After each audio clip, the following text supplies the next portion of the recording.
নমস্কার, বাংলা নেট চ্যানেলে আপনাদের সকলকে স্বাগত। পূর্বের ভিডিওগুলিতে আমরা নেট সিলেবাস ভিত্তিক কিছু ছোট গল্প, উপন্যাস নিয়ে আলোচনা করেছি আর পাঠ করেছি কিছু নাটক। আজ আমরা পাঠ করতে চলেছি বুদ্ধদেব বসুর লেখা কাব্যনাট্য প্রথম পার্থ। বুদ্ধদেব বসুর লেখা কাব্যনাট্য প্রথম পার্থ প্রথম রচনা হয় 1969 সালে, প্রথম প্রকাশিত হয় 1970 সালে। নাটকটি মহাভারতের কাহিনী অবলম্বনে রচিত। কর্ণ ও কুন্তী সংবাদকে কেন্দ্র করে নাটকটি গতি পেয়েছে। নাটকের চরিত্রগুলি হল কর্ণ, কুন্তী, দ্রৌপদী, কৃষ্ণ ও দুই বৃদ্ধ ব্রাহ্মণ। স্থান গঙ্গা তীরে এক বনভূমি। কাল কুরুক্ষেত্র যুদ্ধ আরম্ভ হবার পূর্বদিন। শুরু করছি প্রথম পার্থ। শুরু করছি দুই বৃদ্ধ ব্রাহ্মণের কথোপকথন দিয়ে। প্রথম বৃদ্ধ: আজ সেই দিন আমরা যার অপেক্ষায় ছিলাম এতকাল। অগ্রহায়ণ মাস, তিথি কৃষ্ণপক্ষের চতুর্দশী। দুপুর পেরিয়ে গেল, সূর্য নামে পশ্চিমে। ধীরে সূর্যদেব, ধীরে, আজ তোমরা করবেন না। আজ বিলম্বিত হোক আপনার সান্ধ্য স্নান। সময় দিন, আমাদের সময় দিন। আমরা উৎকণ্ঠিত, আমাদের সময় দিন। কেননা আজ সূর্যাস্তের আগে এক বিশাল সিদ্ধান্ত নেবেন নেতারা। গুরুকুল ধ্বংস হবে না রক্ষা পাবে? নারী কণ্ঠে ক্রন্দন রোল উঠবে কিনা? মাতবে কিনা মহোৎসবে শিয়াল কুকুর হস্তিনাপুরে? সেই সিদ্ধান্ত আমি তাই শুনেছি, কিন্তু ঠিক জানি না। দ্বিতীয় বৃদ্ধ: রাজা, তারা আমাদের রাজা, কুরুবংশীয় সুরবৃন্দ, মহিপাল, মহান, বেদীয় ব্রাহ্মণের শ্রদ্ধাবান, দেবতার প্রিয় পাত্র।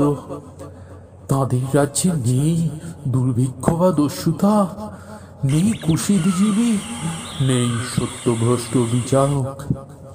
তাঁদের আশ্রয়ে সুখে আছি আমরা, অন্তত ছিলাম, যতদিন না ধৃতরাষ্ট্র আর পাণ্ডবদের মধ্যে বিরোধ একপাল ইঁদুরের মতো ছিন্ন করেছিল সেই রজ্জু। সৌহার্দ্য যার নাম, যা বেঁধে রাখে রাষ্ট্রকে। আপনারা জানেন সেই কাহিনী। যতুগৃহ, দ্রুত ক্রীড়া, পাণ্ডবদের বনবাস ও প্রত্যাবর্তন, কেমন করে নষ্ট হলো মৈত্রী, কেমন করে পুষ্ট হলো বৈরিতা। এতদূর পর্যন্ত যে সম্প্রতি উভয় পক্ষ সেনা সংগ্রহে ব্যস্ত। আর কৃষ্ণ এসেছেন দ্বারকার সিন্ধুতট ছেড়ে শান্তির দৌত্য নিয়ে। কেউ বলে দর্পিত দুর্যোধন দায়ী, কেউ দোষ দেয় দূতাসক্ত যুধিষ্ঠিরকে, কেউ বলে কৃষ্ণ বিশ্বাসযোগ্য নন। আমরা কিছু জানি না, শুধু ভাবি যে দেশে আছেন ভীষ্মের মতো জ্ঞানী, বিদুরের মতো সাধু আর গান্ধারীর মতো সত্যদর্শিনী, সেখানেও কেন যুদ্ধ?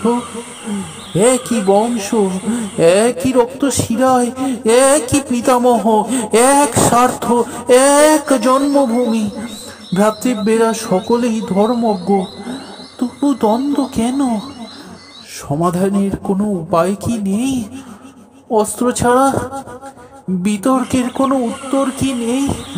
রক্তপাত ছাড়া কেউ কি নেই যিনি শেষ মুহূর্তে মিলিয়ে দিতে পারেন গান্ধারীর শতপুত্র ও পঞ্চপাণ্ডবকে, যারা একবেলায় ছেলেবেলায় খেলা করেছে একসঙ্গে, এক অন্য খেয়ে? প্রথম বৃদ্ধ। একজনের নাম এখনো বলিনি। ওই যে তিনি দাঁড়িয়ে অপেক্ষমান, যেন চিন্তান্বিত। আমাদের মনে যে চিন্তা, তারও হয়তো তাই। কেননা আমাদের কাহিনীর তিনি অন্যতম নায়ক। পাণ্ডব নন, কৌরব নন, তার নাম কর্ণ। সারথি অধিরথের পুত্র, আশ্চর্যই বিরাট পুরুষ।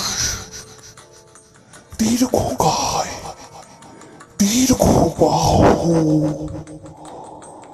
রূপে গুণে আচরণে ক্ষত্রিয় শ্রেষ্ঠ। তিনি সুত পুত্র। তার জন্ম নিয়ে নানা লোকে নানা কথা বলে। তিনি নাকি পালিত পুত্র অধিরথের। তার প্রকৃত পিতা এক রাজেশ্বর।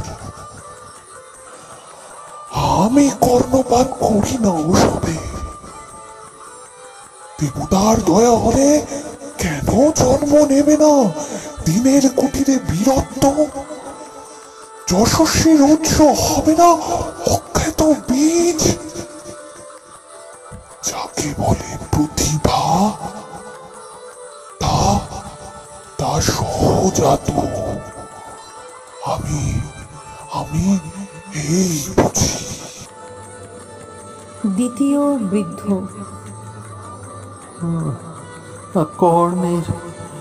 কর্ণের কীর্তির কথা আপনারাও জানেন।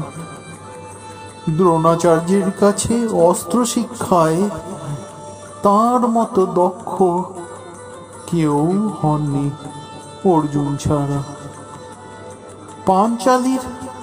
পাঞ্চালীর স্বয়ংবর সভায় লক্ষ্যভেদ করতে পারতেন ধরাধামে দুজন মাত্র, অর্জুন আর তিনি।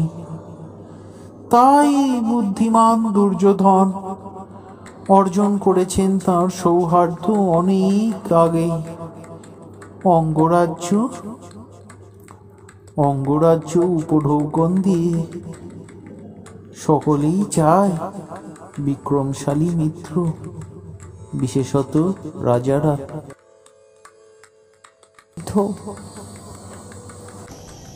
অনেকে কর্ণকে বলে উগ্র স্বভাব, দাম্ভিক। কিন্তু কর্ণের নিন্দুকেরা আমার বন্ধু হয়নি কখনো। আমি দেখেছি তাকে দিনের পর দিন এই গঙ্গা তীরে বনভূমিতে নিঃসঙ্গ। মৃগয়া তার ব্যাসন নয়, নারী তার বিলাস নয়, প্রমোদে তিনি উদাসী, নির্জনতা ভালোবাসে। আমি তাকে জানি মহাপ্রাণ বলে। শুধু অস্ত্রবীর নন, সত্যনিষ্ঠ। দানে তিনি সূর্যের মতো উদার, ত্যাগ থেকে তিনি মহিমান্বিত। আরেও জানি এই মুহূর্তে তারই উপর নির্ভর গুরুকুল ধ্বংস হবে না রক্ষা পাবে, রাঙবে কিনা ক্ষত্র শনিতে কুরুক্ষেত্র, যুদ্ধ হবে কি হবে না, কেননা তিনি কুরুক্ষেত্রের কুরুপক্ষের স্তম্ভ স্বরূপ। অথচ কুরুবংশের অনাত্মীয় কুন্তী মাতৃ বা গান্ধারের গর্ভজাত নন। তাই ধর্ম তো তিনি পারেন যুদ্ধ থেকে সরে দাঁড়াতে, আর তিনি সরে দাঁড়ালে দুর্যোধনেরও রণস্পৃহা নিস্তেজ হবে। অন্তত আমার তাই ধারণা। কেননা বুঝি পরাজয়ের চেয়ে অর্ধেক রাজত্ব অনেক ভালো, সর্বনাশের চেয়ে অনেক ভালো সুবিচার। দ্বিতীয় বৃদ্ধ। কি কুন্তী আসছেন? কুন্তী আসছেন? যশস্বিনী পৃথা, বিখ্যাত যদুবংশে যার জন্ম, তিনি আসছেন। যিনি পেয়েছিলেন বন্দনীয় পাণ্ডুকে, তার ভর্তা, তিনি আসছেন। আর দেবতার বরে, দেবতার মতো যার পঞ্চপুত্র, তিনি আসছেন, তিনি আসছেন। বৃদ্ধেরা শুনুন, আমি মন্ত্রণা সভা ছেড়ে দ্রুত এসেছি এখানে। নিজেকে চিন্তা করার সময় না দিয়ে এক আকস্মিক সংকল্পে উত্তেজিত। আমার এক কর্তব্য আছে, অতি কঠিন, বহুদিন ধরে অসম্পন্ন। আজ পালন করব। কিছু বক্তব্য আছে, মুখে আনা সহজ নয়, কিন্তু আজ যে আমাকে বলতেই হবে। আমার অনুমান আপনি কর্ণকে কিছু বলতে চান। হয়তো কোনো গূঢ় বার্তা। আমরা কি চলে যাব, সরে দাঁড়াবো? অদূরে থাকবেন, শ্রবণের বাইরে যাবেন না।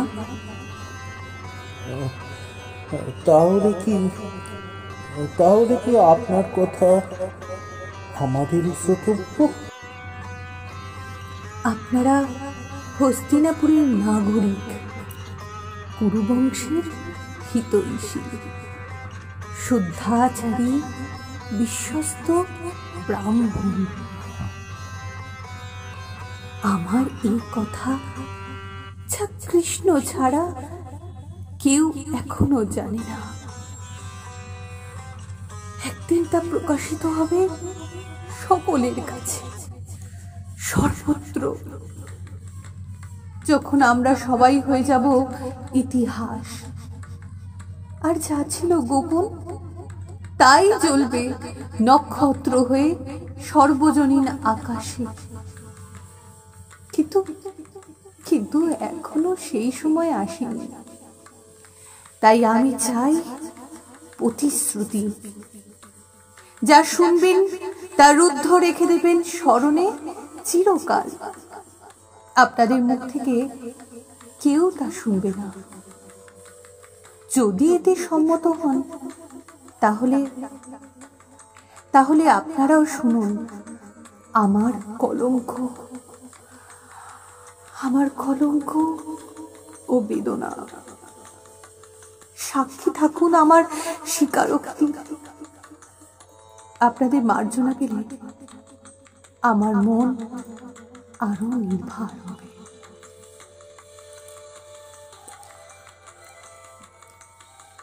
দেবী, দেবী, আমরা জানি না আপনি ঠিক কি বলতে চান। আমরা জানি না আমাদের শোনা উচিত কিনা, জানি না। কিন্তু যদি আমাদের যোগ্য বলে ভাবেন, যদি ভাবেন আমাদের যোগ্য বলে, সত্য পণ করে বলছি, গোপন রাখবো। সত্য পণ করে বলছি, গোপন রাখবো। অন্য এক কারণেও এখানে আপনাদের উপস্থিতি আমার কাম্য। আমি এসেছি কর্ণের কাছে এক প্রস্তাব নিয়ে, শুভ প্রস্তাব। কর্ণের পক্ষে সৌভাগ্যময়, কুরুকুলের পক্ষে সর্বাঙ্গীন মঙ্গলজনক। আর ব্যক্তিগতভাবে আমার পক্ষেও আনন্দের। কিন্তু আমার আশঙ্কা এই মঙ্গল সাধনের পরিপন্থী হবে কর্ণের আত্মশ্লাঘা। স্বপ্রতিষ্ঠিত সে, স্বনির্ভর, অন্যের কথা মানতে সে অনভ্যস্ত। তবু আশা হয়তো সফল হয়ে ফিরতে পারি যদি আপনারা মহোদয় ব্রাহ্মণ মুক্ত কণ্ঠে সমর্থন করে না আমার প্রস্তাব। যদি ধর্ম সঙ্গত হয় নিশ্চয়ই করব, নিশ্চয়ই করব। আমরা অন্তরালে যাই, আমাদের শ্রুতি রইল এখানে। বৃদ্ধেরা অর্ধালোকে প্রচ্ছন্ন হলেন। কর্ণকে উজ্জ্বল আলোয় দেখা গেল। কুন্তী কর্ণের দিকে অগ্রসর হলেন। রৌদ্র প্রখর, বৃক্ষের মতো ছায়া ফেলে কর্ণ দণ্ডায়মান। আমি খুঁজব আশ্রয় সেই ছায়ায়। আমি আজ পার্থিনী। কুন্তী কর্ণের পশ্চাৎভাগে দাঁড়ালেন। কর্ণ ক্ষণকাল পরে ফিরে তাকালেন। প্রণত হই দেবী, আমি উন্মন ছিলাম, তাই লক্ষ্য করিনি আপনাকে। মার্জনা করবেন। আদেশ করুন, আপনার কোন প্রিয় কর্ম আমার সম্পাদ্য? আমি অধিরথের পুত্র কর্ণ, রাধা আমার মাতা। কর্ণ, আমার পরিচয় জিজ্ঞাসা করলে না? পরিচয় অনাবশ্যক, অতিথি মাত্রেই অর্চনীয়।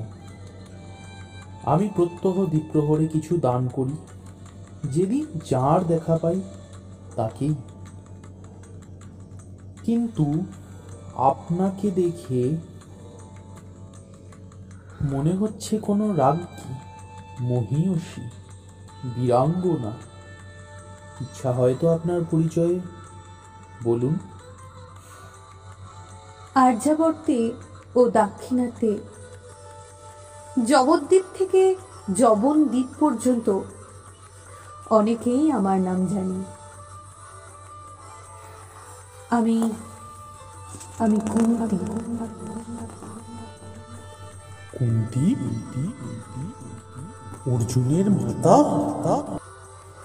যুধিষ্ঠির, ভীম, অর্জুনের আমি জননী এবং এবং অন্য একজনেরও। অন্য একজনের? জ্যেষ্ঠ সে, শ্রেষ্ঠ সে, অতুলনীয়। অর্জুনের মতো বীর, যুধিষ্ঠিরের মতো ধর্মাত্মা। আমার মনে জিজ্ঞাসা জাগছে, তিনি অজ্ঞাত কেন? তিনি প্রচ্ছন্ন কেন? এই দীপ্তিশালী পুরুষ আপনার প্রথম পুত্র? আমি তাকে প্রচ্ছন্ন রেখেছিলাম, যেমন ঘটের মধ্যে হুতাশন, যেমন মাটির ভাণ্ডে বৈদুর্যমণি, যেমন গুহার আধারে মহাব্যাঘ্র। আমি তাকে প্রচ্ছন্ন রেখেছিলাম, যাতে সে প্রকাশিত হতে পারে যথাকালে যথাস্থানে। দুর্জনের বিনাশের জন্য, ধর্মরাজ্য প্রতিষ্ঠার জন্য, এই হস্তিনাপুরে যার প্রান্ত ছুঁয়ে জাহ্নবী বয়ে যান। তাহলে আমার দুই প্রতিদ্বন্দ্বী এখন, অর্জুন আর এই তেজস্বী পুরুষ, যার নাম এখনো জানি না। তোমার সঙ্গে অচিরে তার দেখা হবে কর্ণ। দেখবে দেখবে কেমন অবিকল সে প্রতিদ্বন্দ্বী তোমার।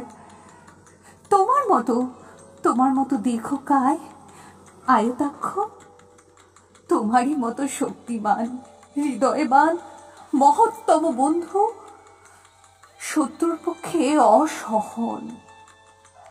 ভরত বংশের সেই প্রথম পার্থ, যার নাম কর্ণ। কর্ণ পুত্র আমার।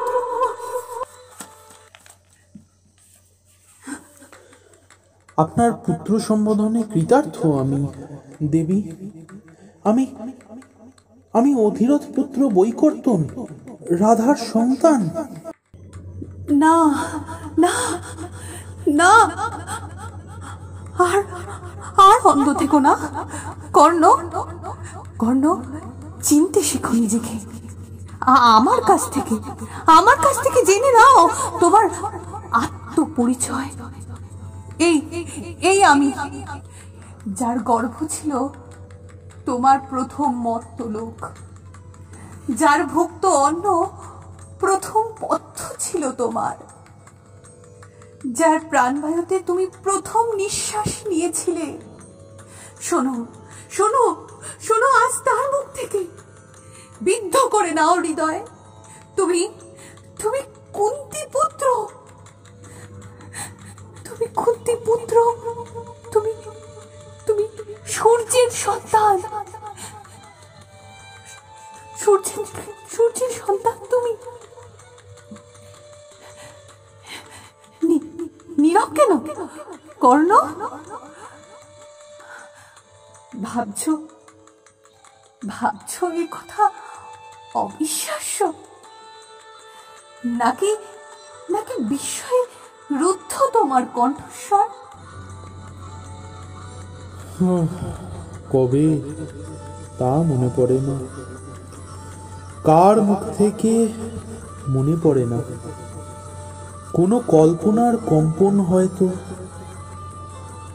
কোনো দূরশ্রুত প্রবাদ,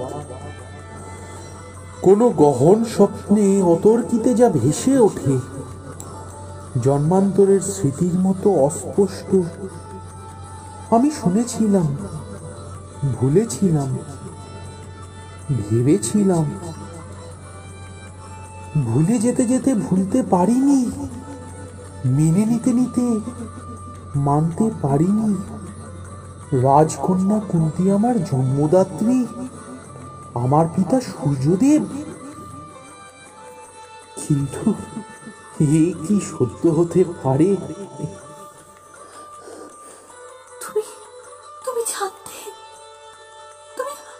আগেই জানতে? তাহলে তাহলে দূরে ছিলে কেন এতদিন? যদি স্বপ্নে তোমাকে ধরা দিয়েছিল সত্য, তাহলে স্বগৃহে কেন ফিরে আসনি কর্ণ? কেন কেন কেন? আমার স্বগৃহ তা কোথায়? কিন্তু কে নয় সূর্যের সন্তান এই জগতে? যা কিছু আছে সপ্রাণ, তৃণ, বৃক্ষ, জন্তু, মানুষ, যারা পরস্পরকে আহার করে বংশ পরম্পরায় বেঁচে থাকে, জন্ম জন্মান্তরে ঘূর্ণিত হয়। সূর্য তাদের সকলেরই পিতা, সকলেরই প্রতিপালক। পশুর মলজাত যে কীট, সেও তো সূর্যের সন্তান। হয়তো সেই অর্থেই আমিও। একমাত্র মা জানেন তার সন্তান কে, একমাত্র মা জানেন তার সন্তানের পিতা কে। তাই মাতৃবাক্য অবশ্য মান্য, এ কথা মূর্খেও বোঝে। আর কর্ণ, তুমি তো বিদ্বান। না, আমি বিশ্বাস করি না।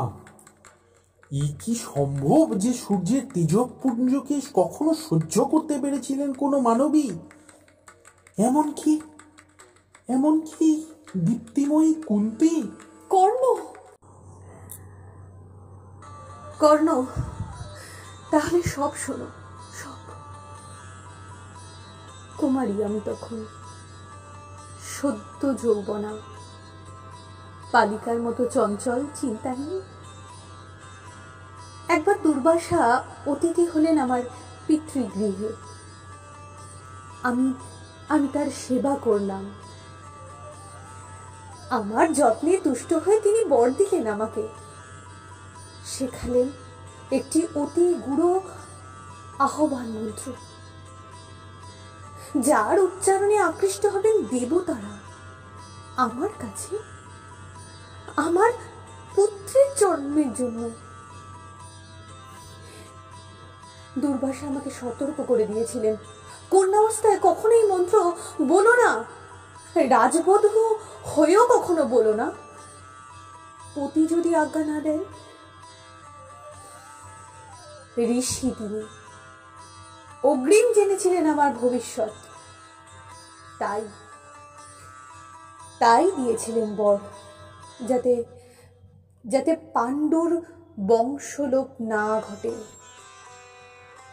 কিন্তু আমি সদ্য তরুণী, প্রায় বালিকা। আমার কৌতূহল হলো জানতে, সত্য কিনা মহর্ষির বর, আমি যোগ্য কিনা দেবতার দৃষ্টি। আমি ভক্ত ছিলাম দেবতাদের, ভালোবাসতাম তাদের কথা ভাবতে।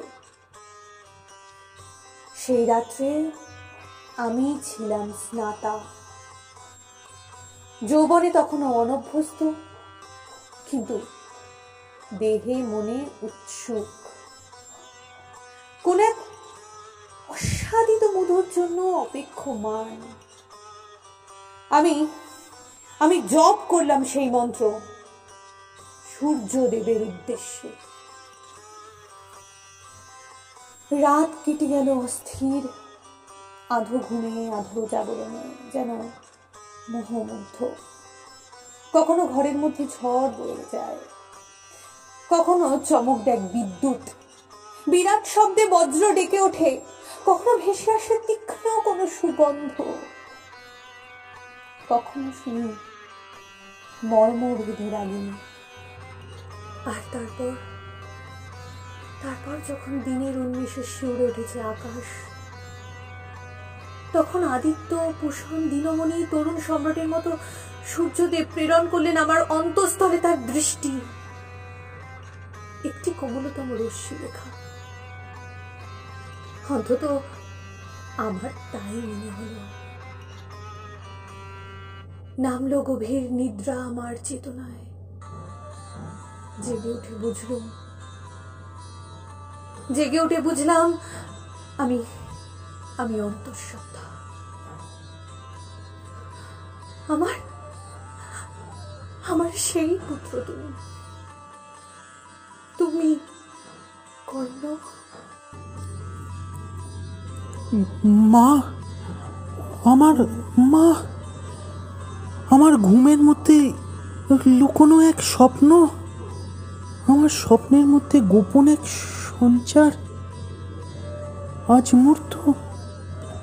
আজ মুহূর্ত আমার চোখের সামনে। মা, ডাক, আর একবার মা বলে ডাক আমাকে। আগে কখনো শুনিনি তোর মুখে, এখন অবিরাম শুনতে চাই। ডাক, ডাক।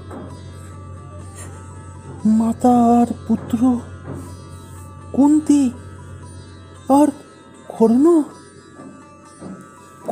আর কুন্তী, পুত্র আর মাতা। দাঁড়াও দেখি তোমাকে, তোমার মুখশ্রী এঁকে রাখি আমার স্মরণে, যাতে কখনো দর্পণে তাকিয়ে বলতে পারি, এই চক্ষু কুন্তীর, এই ওষ্ঠ কুন্তীর, এই দেহকে রচনা করেছিলেন কুন্তী তিলে তিলে অন্ধকারে। কি আশ্চর্য ভ্রূণের সঙ্গে গর্ভধারিণীর সম্বন্ধ! এক দেহে দুই প্রাণ, দুই দেহে এক অনুভূতি, যেন জগতের মধ্যে অন্য এক জগৎ, দুর্গের চেয়েও নির্বিঘ্ন, স্বর্গের চেয়েও তৃপ্তিকর। আমার জন্ম নেবার কোনো কারণ ছিল না, কিন্তু কোনো এক নারী চেয়েছে মাতৃত্ব, পেয়েছে দেহে মনে দৈব প্রেরণা, তাই আমার জন্ম।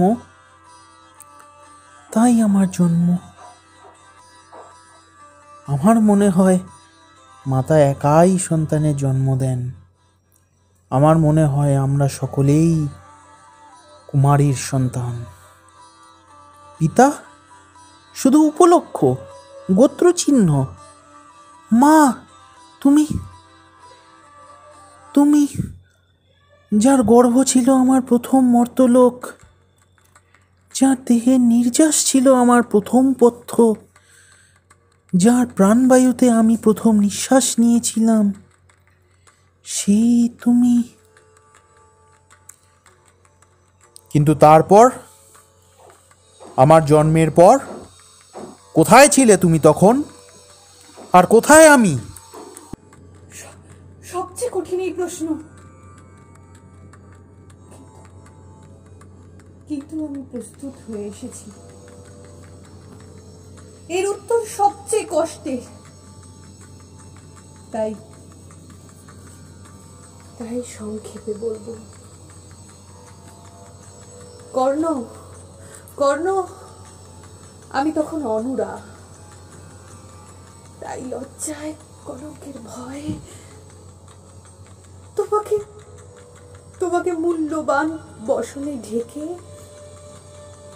একটি ভাসমান মঙ্গল পাত্রে গঙ্গার বুকে অর্পণ করেছিলাম। আমাকে গঙ্গার জলে ভাসিয়ে দিয়েছিল।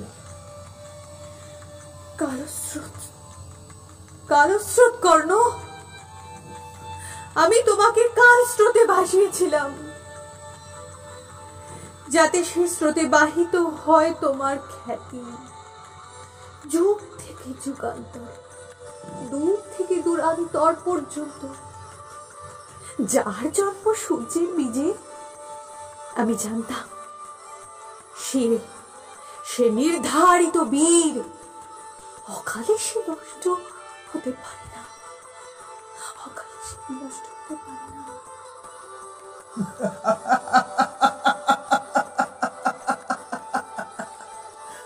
সূর্যের বীজে অনুরার গর্ভে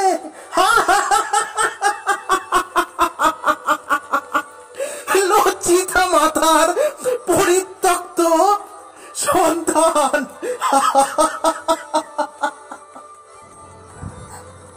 মাতার দেহ পরিত্যাগ করে পুত্রকে, সেটা ব্রহ্মারই বিধান।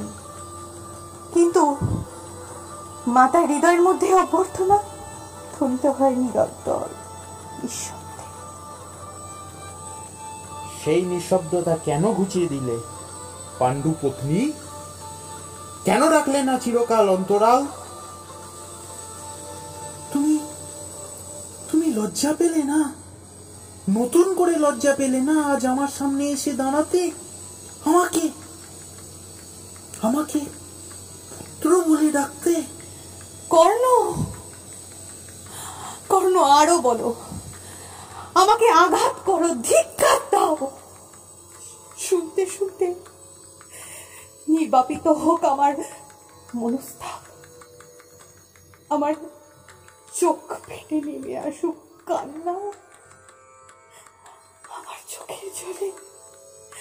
আমার চোখের জলে হোক তোমার অভিষেক।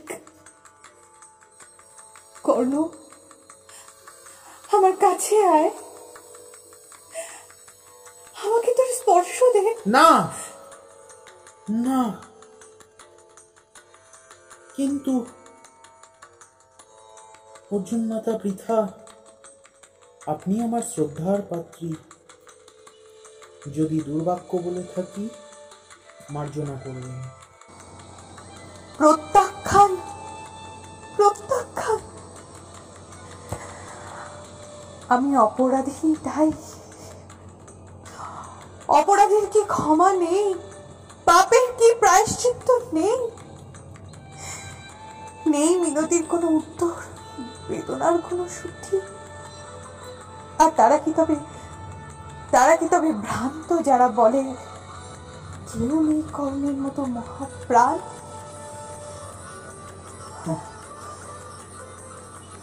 বেদনা, মনস্তাপ, প্রায়শ্চিত্ত সব অর্থহীন এখন। কালো স্রোত আমাকে অনেক দূরে টেনে এনেছে। তুমি আছো তীরে, আমি এখনো ভাসি। হাত বাড়ালেও স্পর্শ পাবো না। ভুল কর্ণ, ভুল। আমি এসেছি দুটি হয়ে আজ, অতীত থেকে বর্তমান, তমিশ্রা থেকে উজ্জ্বলতায়। জ্যেষ্ঠ পাণ্ডব, তুমি ফিরে এসো, তোমার জন্মসূত্রে যুক্ত হও, গ্রহণ করো তোমার উত্তরাধিকার। বেরিয়ে এসো ছদ্মবেশ থেকে সত্যে। আজ ইন্দ্রপ্রস্থ তোমাকে চায়, ইন্দ্রপ্রস্থ। কর্ণ, হস্তিনাপুর তোমাকে চায়। এই সংকটকালে আমাদের রাষ্ট্র যখন টলমান, আর ভারতবংশের ভবিষ্যৎ সংশয়মন, তুমি কি তখনও মুখ ফিরিয়ে থাকবে কর্ণ? দুর্যোধনের ক্ষুদ্র সামন্ত হয়ে শূন্য রাখবে সেই অধিপতির পদ যা তোমারই প্রাপ্য। তাহলে এই আপনার অভীষ্ট, পাণ্ডবদের শ্রীবৃদ্ধি, অর্জুনের আয়ু। সেই জন্যই এই পরিত্যক্ত পুত্রকে আজ মাতৃস্নেহে অভিষিক্ত করলেন। আমি কিছু গোপন করব না, আমার গোপনীয় কোনো কথা নেই, কোনো দ্বিধা নেই বলতে। দুর্যোধন দুরাত্মা, আর পাণ্ডবেরা সাধু ও উৎপীড়িত। কেননা সেটাই সত্য, আমি জানি, অনেকেই জানি। আমার বিশ্বাস পাণ্ডবের হিতের জন্য যে সচেষ্ট, তারই কাম্য এই রাষ্ট্রের উন্নতি, কুরুবংশের মঙ্গল। আমার মনে হয় যখন যুদ্ধের শঙ্খনাদ যে কোনো মুহূর্তে বেজে উঠতে পারে কেরল থেকে কাশ্মীর পর্যন্ত ভারতবর্ষে, তখন আমারও কিছু কর্তব্য আছে। আমি ব্যাসের পুত্রবধূ, কৃষ্ণের পিতৃ শশা। কিন্তু তোমার কাছে আমি কর্তব্যবোধে আসিনি কর্ণ,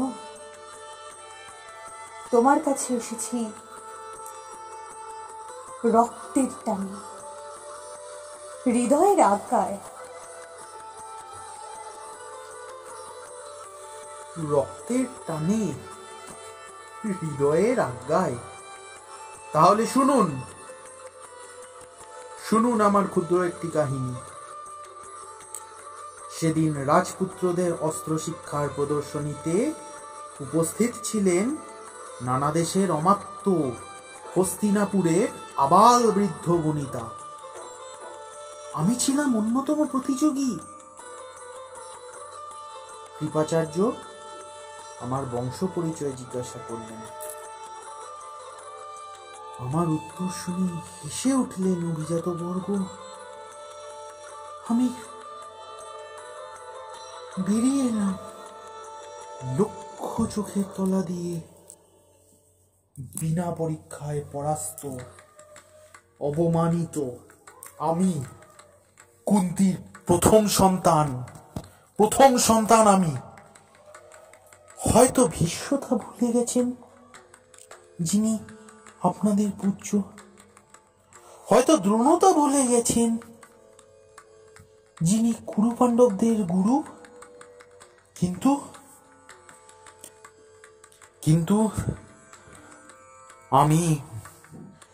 আমি ভুলিনি। আমিও ভুলিনি সেই মুহূর্ত,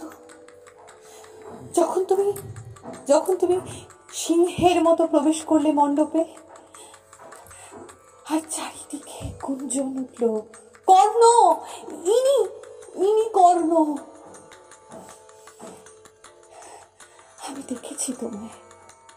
আমি দেখেছি তোমার দৃপ্ত সবল পদক্ষেপ, তোমার গড়িয়ার মুখশ্রী। আমি ঈর্ষা করেছি সুত পত্নী রাধাকে, যার যত্নে তুমি দীর্ঘকাল। আমি ধন্য মানছি যেহেতু আমি তোমার উৎস মুখ। আমার দৃষ্টি হলো নন্দিত, আমার হৃদয় স্পন্দিত হলো। আর তারপর দেখি তুমি আর অর্জুন দাঁড়িয়েছ মুখোমুখি, অস্ত্র হাতে, দুই নবযুবক, দুজনই কান্তিমান, শক্তিশালী। সূর্যদেবের রৌদ্র তোমার মুখে, অর্জুনের মুখে ইন্দ্রনীল ছায়া, অন্য নারীদের নয়ন মোহন সেই দৃশ্য। আর আমার পক্ষে ভীষণ। ওরা কি অস্ত্রাঘাত করবে পরস্পরকে? আমাকে দেখতে হবে পুত্রের হাতে পুত্রের রক্তপাত। কেঁপে উঠল আমার সর্বাঙ্গ, আমার চক্ষু হলো বাষ্পাকুল। আমি উচ্ছিত হয়ে পড়ে গেলাম। কিন্তু তবু আপনি নীরব ছিলেন রাজপত্নী। একমাত্র মা জানেন সন্তানের মাতা কে, একমাত্র মা জানেন সন্তানের পিতা কে। কিন্তু আপনি নীরব ছিলেন। তখনও সময় আসেনি কর্ণ। আমার দুই পুত্রের দ্বন্দ্বযুদ্ধ ব্যাহত হলো, সেইটুকুই তখন ভাগ্য বলে মেনে নিয়েছিলাম। ব্যাহত, বাধাপ্রাপ্ত, তবু কি নির্দিষ্ট নয়, অনিবার্য নয় আপনার দুই পুত্রের দ্বন্দ্বযুদ্ধ? সম্ভব নিশ্চয়, কিন্তু অনিবার্য নয়। আমি ক্ষত্র নারী, তবু কি করে সহ্য করি এই চিন্তা? আমার দুই পুত্র আজ পরস্পরের শত্রু, অজ্ঞতাবশত, দুই অভিশপ্ত দুর্ভাগার মতো। আমারই ত্রুটি, তার সংশোধন আমি চাই এখন। তুমি আমার সহায় হও কর্ণ। আমাকে ভাবতে দাও, বলতে দাও, বুঝতে দাও যে অর্জুন, ভীম, যুধিষ্ঠিরের মতোই কর্ণ। তুমি আমার কর্ণ। কর্ণ, না না, ক্ষমা করবেন, আমি কারোরই নেই, কাউকে আমি আমার বলে ভাবি না। আমি বিশুদ্ধভাবে আমি, তাছাড়া আর কিচ্ছু নয়, কিচ্ছু নয়, কিচ্ছু নয়। এরপর প্রবেশ হয় দুই বৃদ্ধের। তারা অন্তরাল থেকে বেরিয়ে এলেন। প্রথম বৃদ্ধ: আমরা একটা কথা বলতে পারি কি? কুন্তি এক আশ্চর্য বার্তা শোনালে, কিন্তু আশ্চর্য নয়, মহাবল কর্ণের পক্ষে যোগ্য এই জন্ম কথা। কর্ণ শুনুন, কুন্তি দেবী সত্য বলেছেন। ধর্মত পাণ্ডু আপনার পিতা, আপনি কুন্তির কানীন পুত্র, তাই পাণ্ডুর আত্মজ বলে গণ্য। শাস্ত্রে তাই বলে। আপনি তো জানেন, যারা পঞ্চ পাণ্ডব নামে বিশ্রুত, তারাও পাণ্ডুর ঔরসজাত নন। আপনি তাদের পরম আত্মীয়, তারা আপনার স্বভাব বন্ধু। আপনি তাদের সঙ্গে মিলিত হন। আমার মনে হয় দেবগণেরও তাই অভিপ্রায়।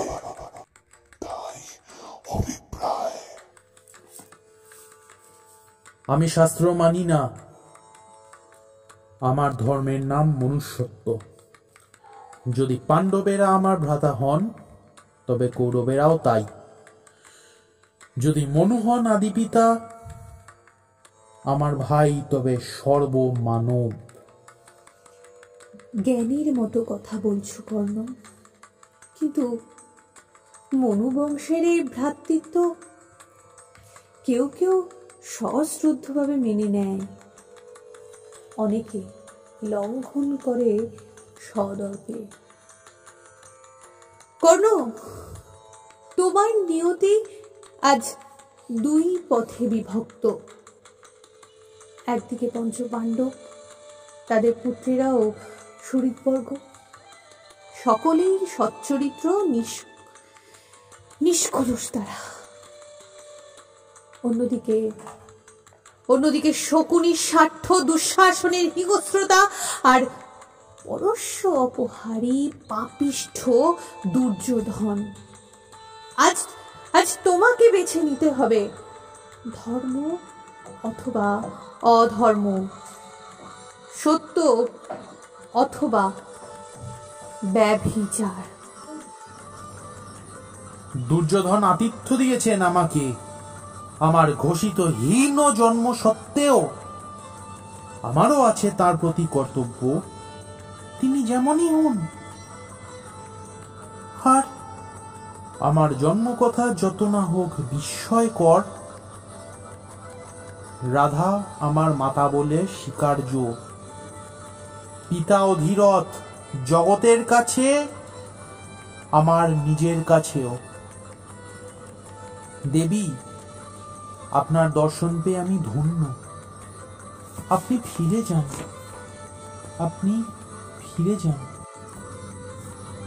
দ্বিতীয় বৃদ্ধ: কর্ণ, আপনি অঙ্গদেশের রাজা, কিন্তু আপনাকে কেউ রাজা কর্ণ বলে না। লোকের মুখে আপনার নাম দাতা কর্ণ। কোনো প্রার্থীকে আপনি ফিরিয়ে দেন না কখনো। আপনার উদারতায় তস্কর প্রশ্রয় পেয়েছে, আর সেই আপনি আজ কি কুন্তির মনোবাঞ্ছা অপূর্ণ রাখবেন?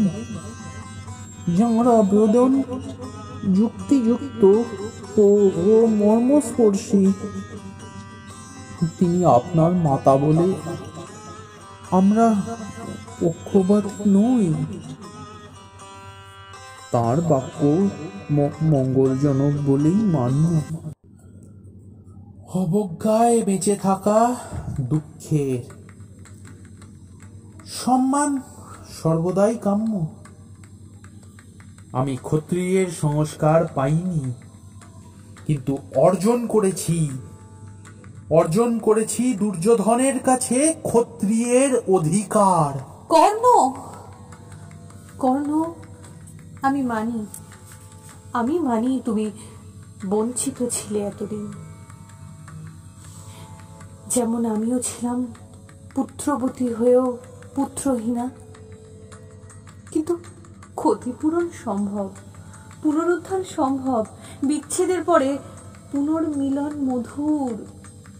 কর্ণ, কর্ণ, ফিরে এসো, এসো তোমার মাতৃ হৃদয়ের স্বরাজ্যে, এসো তোমার স্বাভাবিক সাম্রাজ্যে, সিংহাসনে, যেখানে যেখানে তোমার পিছনে দাঁড়িয়ে চামর দোলাবেন যুধিষ্ঠির, ভীমসেন শীত ছত্র ধারণ করবেন, নিত্য নিত্য তোমার অনুগামী হবেন অর্জুন।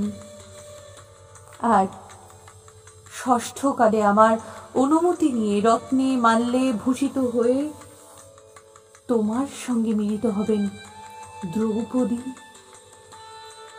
দ্রৌপদী, ওই নাম আমার কাছে যন্ত্রণা, যন্ত্রণা, যন্ত্রণা, যন্ত্রণা। সেই স্মৃতি যেদিন দ্রুপদ কন্যার স্বয়ংবর সভা থেকে অনেক রাজা ও রাজপুত্রের বিদ্রুপে যেন পানবিদ্ধ, আমাকে বেরিয়ে আসতে হলো নতমুখী, নিঃশব্দে, বিনা বিচারে, অবমানিত, বিনা পরীক্ষায়, ব্যর্থকাম।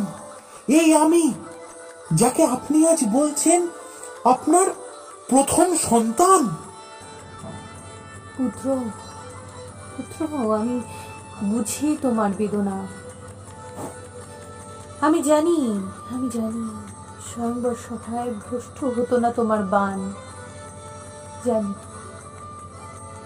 জানি তুমি দ্রৌপদীর যোগ্য ছিলে, হয়তো যোগ্যতম।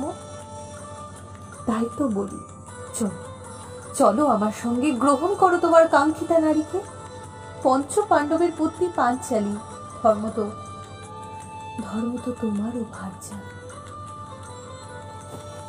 ধর্ম তো অনেক হয়েছে, আর শুনতে চাই না ধর্ম তো। আমি চেয়েছিলাম জয় করতে দ্রৌপদীকে নিজের জন্য একান্ত ভাবে, কিন্তু পারিনি। আমার শক্তির অভাবে নয়, আপনার ধর্ম সুপ্ত ছিল বলে। আর আজ আমাকে ষষ্ঠাংশে তার পতি হতে বলছেন? না না না না না, আমার কাম্য নয় কোনো নারী, কোনো রাজত্ব যা বিনা চেষ্টায় জন্মসূত্রে প্রাপণীয়। না, আমার গ্রাহ্য নয় অনর্জিত কোনো উত্তরাধিকার। না না, পাঞ্চালী সুখে থাকুন পাঞ্চালী, আপনার মঙ্গল হোক। আপনি ফিরে যান। প্রথম বৃদ্ধ। রাজত্বে আপনি লুব্ধ নন কর্ণ, ভোগে আপনি নিষ্প্রিয়। আমরা আপনাকে সাধুবাদ জানাই, কিন্তু সেই সঙ্গে মিনতি করে বলি, কুন্তিকে আপনি বিমুখ করবেন না। যদি সত্য হয় আপনার দাতা কর্ণ পদবী, সত্য হয় দরিদ্রের প্রতি আপনার দয়া, অন্তত যোগ দিন বিশ্ব বিদুর কৃষ্ণের সঙ্গে মন্ত্রণা সভায়। এমন উপায় করুন যাতে যুদ্ধ না হয়, এমন উপায় করুন যাতে নষ্ট না হয় শান্তি। আপনি আপনি ব্রাহ্মণোচিত বাক্য বলেছেন, কিন্তু পারবেন কি দুর্যোধনের ঈর্ষানল নিভিয়ে দিতে যোগ বলে বা মন্ত্র বলে? দুর্মত সে, বিনা যুদ্ধে সুচগ্র ভূমি দেবে না। তবে কি শান্তি রক্ষার জন্য পঞ্চ পাণ্ডবকে ভিক্ষান্নকে বাঁচতে হবে চিরকাল? যুদ্ধ ভালো নয়, যুদ্ধ ভালো, দুটোই সমান সত্য, স্থান কাল পাত্র অনুসারে। অহিংসা উত্তম ধর্ম, যদি সকলেই তা মেনে চলে, নচেত নয়। কিন্তু আমার ভয় যদি যুদ্ধ হয় ফলাফল তার যাই হোক, যদি রাজলক্ষ্মীকে পাণ্ডবেরাই জয় করেন, তবু হয়তো হত্যা ভ্রাতার হাতে। ভ্রাতার দুই সহোদর, আমার দুই পুত্র মুখোমুখি অস্ত্র হাতে নিয়ে দুরন্ত সংগ্রাম, বিভৎস হত্যা আমার পক্ষে ভীষণ আর্তিময়, মর্মান্তিক। ভীষণ আরতিময়, মর্মান্তিক আপনার কাছে? দেবী কুন্তী, আপনি কি শুনতে পান না আপনার ধমনীর মধ্যে ক্ষত্রশনীদের প্রতিবাদ, আপনার জয়ধ্বজ পূর্বপুরুষের প্রতিবাদ? আপনি কি নন তেমনি এক অসামান্যা, যিনি পুত্রকে দেখতে চান রণক্ষেত্রে রক্তাক্ত, যিনি চান বীরপুত্রের যথাযোগ্য প্রতিদ্বন্দ্বী, যথাযোগ্য সমকক্ষ, যেমন কর্ণ আর অর্জুন? আপনি শান্ত হন কুন্তী, আপনাকে ভীত দেখলে যোদ্ধারা লজ্জা পাবেন।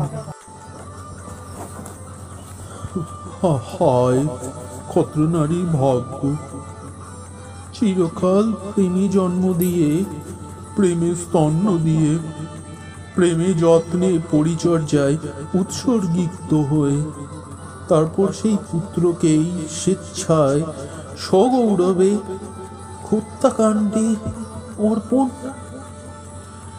হিংসার যূপে বলিদান।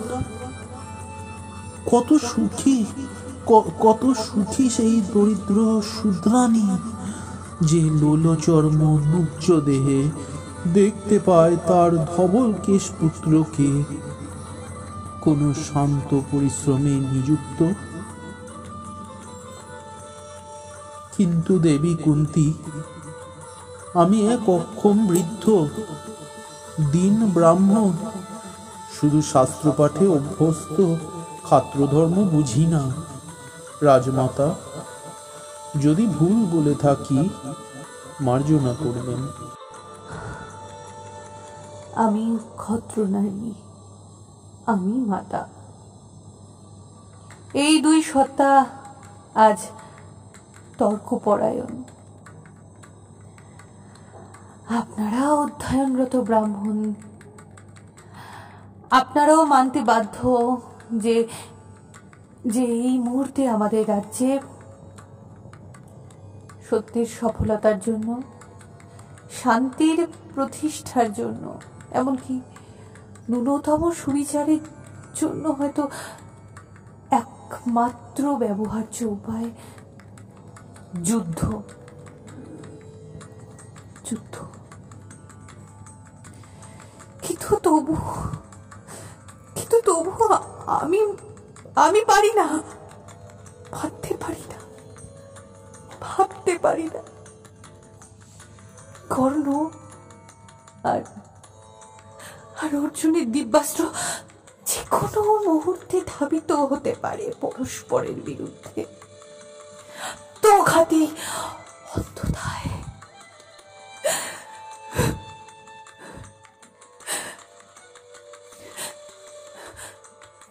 কর্ণ,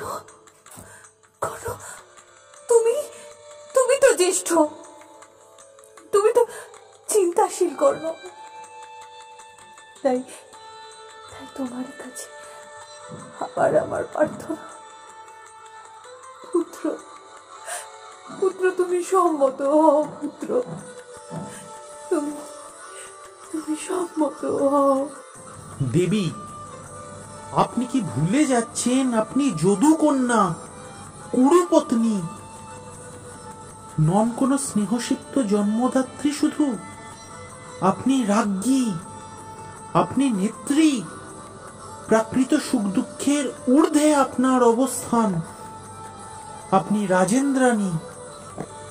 যে আশঙ্কায় মাতৃহৃদয় কম্পিত, আপনি কি দেখতে পান না সেই ঘটনা কি সুন্দর, কি আশ্চর্য?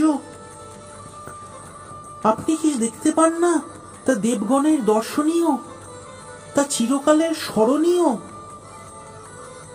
একই গর্ভজাত দুই পুরুষের মধ্যে সংগ্রাম, যাকে বলে উত্তম, চেষ্টা, পৌরুষ। যুদ্ধ তারই নামান্তর। যুদ্ধহীন কোনো কর্ম নেই জগতে। আর যুদ্ধের পরে কখনো যদি আপনি মনে মনে বলেন বীর কর্ণের জননী আমি, সেই আমার সার্থকতা জানবেন। তুমি আমাকে উপেক্ষা করলে কর্ণ, তুমি আমাকে উপেক্ষা করলে কর্ণ। আমি যাই। যাবার আগে একটি কথা শুধু, সম্ভব কি নয়, সব সত্ত্বেও সম্ভব কি নয় যুদ্ধের পরে আমার কাছে ফিরে আসবে তুমি, তোমার পঞ্চভ্রাতাকে সঙ্গে নিয়ে সানন্দে? যদি রাজ্য নিতে না চাও নিও না, ইচ্ছে না হয় গ্রহণ করো না পাঞ্চালীকে, কিন্তু আমি তোমার অনুতপ্তা মাতা, শুধু রাজ্ঞী নই, শুধু নেত্রী নই, এক নারী। আমার সান্ত্বনার জন্য তুমি কি ফিরতে পারবে না কর্ণ? মা, আর কথা বলুন, আমাকে অম্লান মনে বিদায় দাও। যেন তুমি অপরাধী নও আমার কাছে, যেন আমার কোনো দুঃখ নেই। আমার সুন্দর স্বপ্ন হয়ে থাকবে তুমি, যতদিন এই দেহে আছে নিঃশ্বাস। স্বপ্ন কর্ণ, শুধু স্বপ্ন, শুধু স্বপ্ন। আর কয়েকটা দিন, আর কয়েক বৎসর, তারপর আমরা কুন্তী, কর্ণ, অর্জুন, আমরা সব হয়ে যাব মেঘাচ্ছন্ন উষার মতো ধূসর। এক স্বপ্ন, তন্দ্রার ঘুরে অর্ধশ্রুত কোনো ধ্বনির মতো, এক মর্মর, সেই সব অন্য লোকেদের মনের মধ্যে যারা এখনো জন্ম নেয়নি। মা, এসো আমরা সেই স্বপ্নকে সম্পূর্ণ করি। তুমি তোমার স্বস্থানে পঞ্চপাণ্ডবদের সঙ্গে, আর আমি আমার নির্জনতায়। জানি না তোকে আবার দেখবো কিনা, জানি না আমাদের ভবিতব্য কি আমাদের ভবিতব্য। কুন্তী ধীর চরণে বেরিয়ে গেলেন। কর্ণ আবার ছায়াচ্ছন্ন হয়ে পড়লেন। এখানেই সমাপ্ত হলো প্রথম পাঠ্য কাব্যনাট্যের প্রথম পর্বের নাটক পাঠ ও উপস্থাপনায় শাওলি রায় ও অভিষেক রায়। চ্যানেলটি ভালো লাগলে অবশ্যই লাইক করুন, সাবস্ক্রাইব করুন, আর পরবর্তী অংশ শোনার জন্য দেখতে থাকুন, শুনতে থাকুন বাংলা নেট চ্যানেল, আর অবশ্যই পড়তে থাকুন বাংলা সাহিত্য। নমস্কার।